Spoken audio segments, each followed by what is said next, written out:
नमस्कार, आप देख रहे हैं इंडिया न्यूज़ का डिजिटल प्लेटफॉर्म और इस वक्त हमारे साथ मौजूद हैं इंडिया न्यूज़ उत्तर प्रदेश के चैनल हेड। और सर काफ़ी ऐसे ही पॉपुलर है, बहुत सारे डिबेट गहराइयों से अगर राजनीति की बात की जाए तो वहाँ ये गहराइयों में जाकर परिचय कराते हैं उन सारे अभिन्न तथ्यों से जिनको आप शायद नहीं जानते हैं। बहुत बहुत स्वागत है सर आपका आप ही के चैनल पर। Thank you happy. और मुझे बड़ा अच्छा लग रहा है कि नहीं, हम लोग आज उन मुद्दों पे बात कर रहे हैं जिसके बारे में लोग जानना चाहते हैं, सुनना चाहते हैं। बड़ा सवाल हैप्पी ये है कि इंडिया गठबंधन जिसको लेके इतनी बड़ी बड़ी बातें हो रही थी, इतनी बड़ी चर्चा हो रही थी कि इंडिया गठबंधन अगर आ गया तो सारे विपक्षी जो हैं, जो सत्ता में बैठे हुए हैं, वो धराशायी हो जाएंगे। लेकिन इंडिया गठबंधन आ गया है। राजस्थान में चुनाव की घोषणा हो गई है। कल इलेक्शन कमिश्नर ने बाकायदा प्रेस कॉन्फ्रेंस करके चुनाव के डेट का अनाउंसमेंट कर दिया है। राजस्थान, छत्तीसगढ़ और मध्य प्रदेश, जहां पर समाजवादी पार्टी जो कि इंडिया गठबंधन का एक महत्वपूर्ण अलायंस है, वो वहां पर अपनी किस्मत को आजमा रही है। अब मैं ये कहना चाहता हूं और या लोग ये पूछना चाहते हैं कि भाई समाजवादी पार्टी ने कांग्रेस से कहा कि भाई मुझे कुछ टिकट दे दो, कहा छत्तीसगढ़ में, मध्य प्रदेश में और राजस्थान में, लेकिन कांग्रेस के कानों पे जू तक नहीं रेंगी। अब सवाल ऐसे में ये उठता है कि इसके पहले अगर हम देखें, अगर वोट का प्रतिशत देखें तो मध्य प्रदेश में समाजवादी पार्टी ने अच्छा खासा वोट प्रतिशत गेन किया है। छत्तीसगढ़ में भी उसका कुछ प्रतिशत है और राजस्थान में भी लगभग 3% के आसपास समाजवादी पार्टी ने वोट पाने का काम किया है। अब ऐसे में बड़ा सवाल ये उठता है कि आखिर इंडिया गठबंधन जिसकी आपस में एकजुटता की इतनी बड़ी बड़ी कस्में खाई जा रही हैं, उन कस्मों का क्या होगा। उत्तर प्रदेश में आने वाले दिनों में लोकसभा का चुनाव है। आप देखिए कि कांग्रेस कितनी किस तरीके से एक्ट करती है। घोसी के उपचुनाव में कांग्रेस ने पहले ऐलान कर दिया, जहां पे उसका अगर वोट बैंक देखें तो न के बराबर है। हाँ, कभी हम ये मान सकते हैं कि कमलनाथ उनके चुनाव चिन्ह पर जब चुनाव लड़ते थे तब उसकी वैल्यू थी, लेकिन आज कमलनाथ वहां पे नहीं है और न ही कांग्रेस का वहां कोई ऐसा प्रत्याशी। तो ऐसे में बहुत आसानी से कांग्रेस ने घोषित कर दिया कि भाई हम समाजवादी पार्टी जो है इंडिया गठबंधन को सपोर्ट कर रहे हैं, सुधाकर सिंह को सपोर्ट कर रहे हैं और समाजवादी पार्टी के टिकट पे सुधाकर सिंह वहां से चुनाव जीत जाते हैं। और इंडिया गठबंधन के तहत कांग्रेस कहती है कि देखिए मैंने सपोर्ट किया और जो है सुधाकर सिंह चुनाव जीत गए।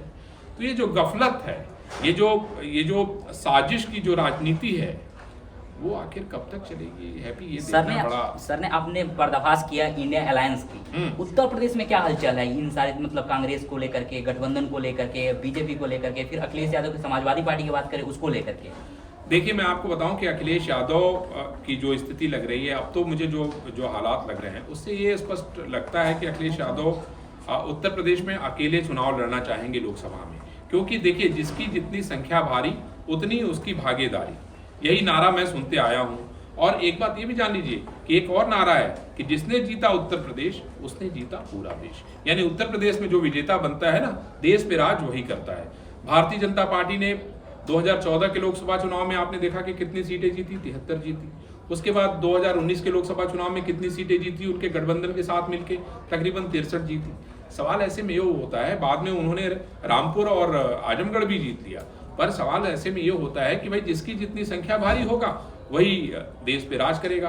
तो अखिलेश यादव को ये लगता है कि जब हम समाजवादी पार्टी चूंकि जो उत्तर प्रदेश में अच्छा खासा जनाधार रखती है, अगर वो अकेले लड़ेगी तो शायद उसके नंबर ज्यादा होंगे, उसकी पार्टी में सीटें ज्यादा होंगी, वो क्यों कांग्रेस को अपना टिकट देगी।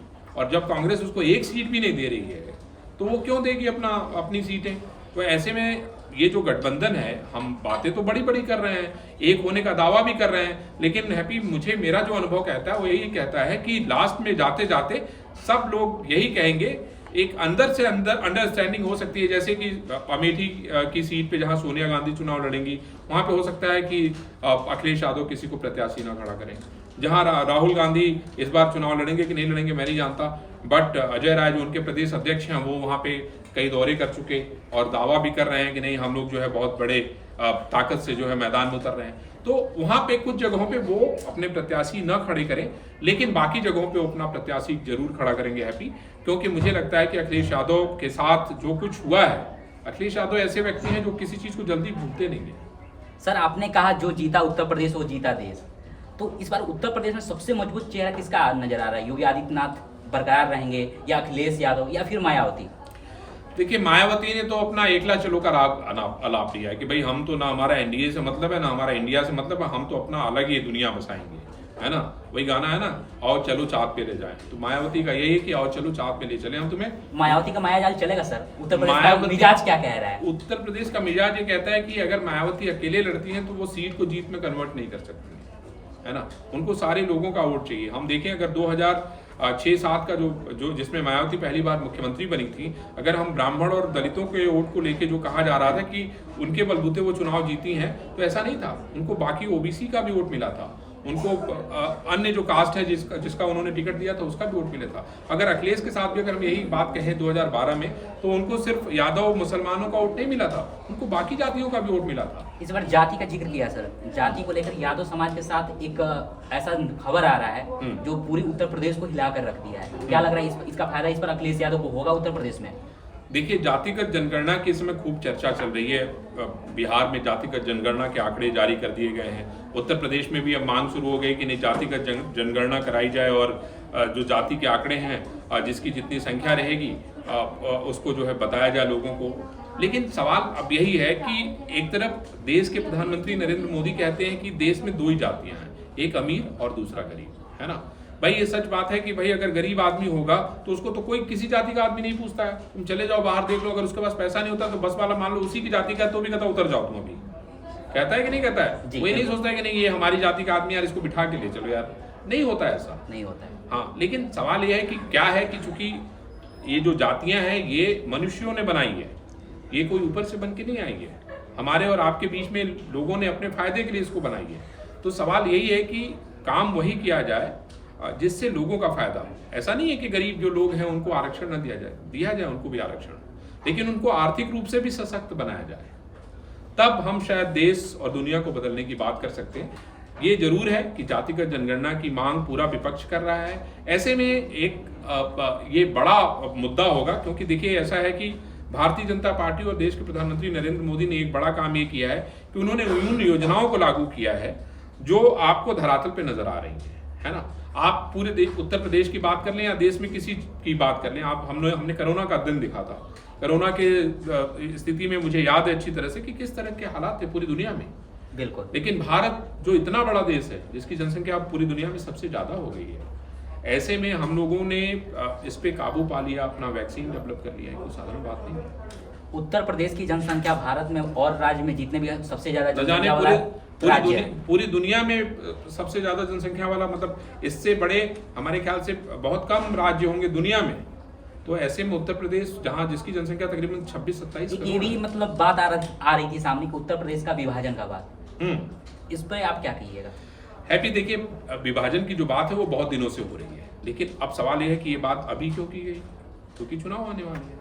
तो ऐसे में सवाल अब ये उठ जाता है कि भाई उत्तर प्रदेश के विभाजन की अगर बात करनी है तो आपको, उत्तराखंड का जब विभाजन हुआ था तो आपको याद होगा कितने लोग मरे थे, बहुत सारे लोगों ने को, मतलब मैं क्या कहूँ, उस दौरान कितने जनधन की हानि हुई थी। लेकिन सवाल है कि ये एक राजनीतिक प्रश्न है और हम अगर उसको राजनीतिक दृष्टि से देखें तो बेहद अहम है। पश्चिम उत्तर प्रदेश का हो सकता है बहुत अच्छा विकास हो अगर उसका, हम उसको राजधानी अगर पश्चिम में अलग इसको कर देते हैं। यानी विभाजन उचित है राजनीतिक दृष्टि से? इस पे मैं टिप्पणी इसलिए नहीं, मतलब एज ए पत्रकार के नाते तो देखिए ऐसा है कि विभाजन को मैं ये मानता हूँ कि भाई वहाँ का अच्छा बेहतर डेवलपमेंट हो सकता है, चीजें बेहतर हो सकती है। लेकिन हम इसको राजनीतिक चश्मे से देखें तो इस समय इसको कहने का मेन मतलब यही है कि भाई राजनीतिक फायदा जो भी व्यक्ति कहे उसको राजनीतिक फायदा। उत्तर प्रदेश में इस वक्त चेहरों को लेकर अगर जिक्र किया जाए तो वहाँ नरेंद्र मोदी का तो चेहरा बीजेपी के साथ रहता ही है, डबल इंजन की सरकार उत्तर प्रदेश में है। योगी आदित्यनाथ का क्या मोटिव होगा 2024 मिशन में? योगी आदित्यनाथ का मोटिव यही होगा कि ज्यादा से ज्यादा वो सीट भारतीय जनता पार्टी को जिताएं।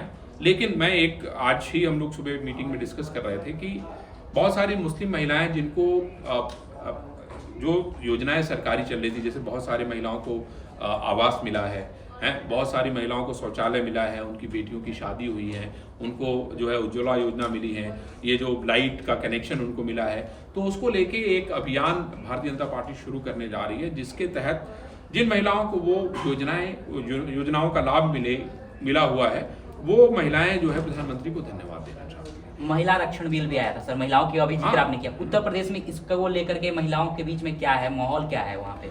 यार देखो, महिला आरक्षण बिल हैप्पी बहुत इंपॉर्टेंट है, इसमें कोई शक नहीं है। और ये भी कहा जा रहा है कि 2027 का जब चुनाव होगा तब महिला आरक्षण बिल लागू हो जाएगा।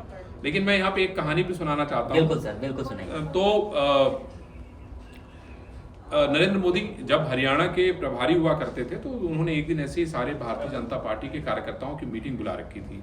तो उस मीटिंग में हुआ कि सबसे परिचय पूछा जाने लगा कि भाई आप अपना परिचय बताइए, आप अपना परिचय बताइए। तो एक आदमी उठा, बोला कि मैं एसपी हूँ।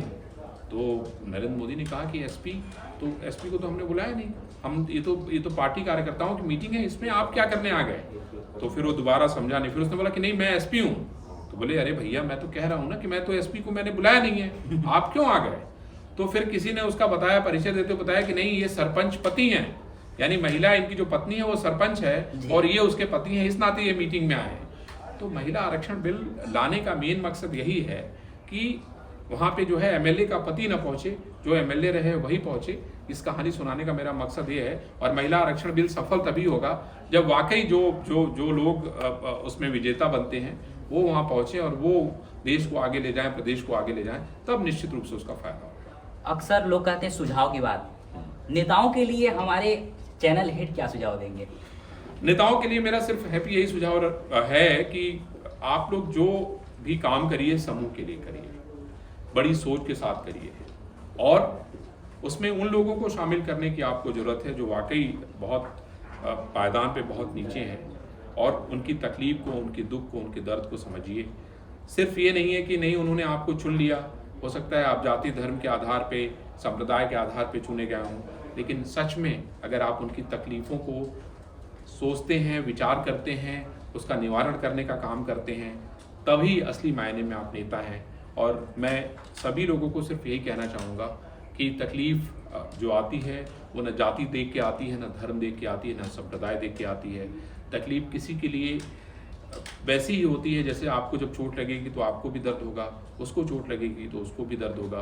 खून का रंग लाल होगा, अगर आपको चोट लगेगी तो आपका भी खून जो बहेगा वो लाल ही होगा, उसका भी जो खून बहेगा वो भी लाल ही होगा। तो उस तकलीफ़ को समझिए, उस दर्द को समझिए और उसको दूर करने की कोशिश करिए। खून लाल ही होगा और ऐसे ही हर बार सवाल भी होगा। और हमारे साथ चैनल हेड अरविंद सर जुड़े हुए थे, बहुत बहुत धन्यवाद सर आपका।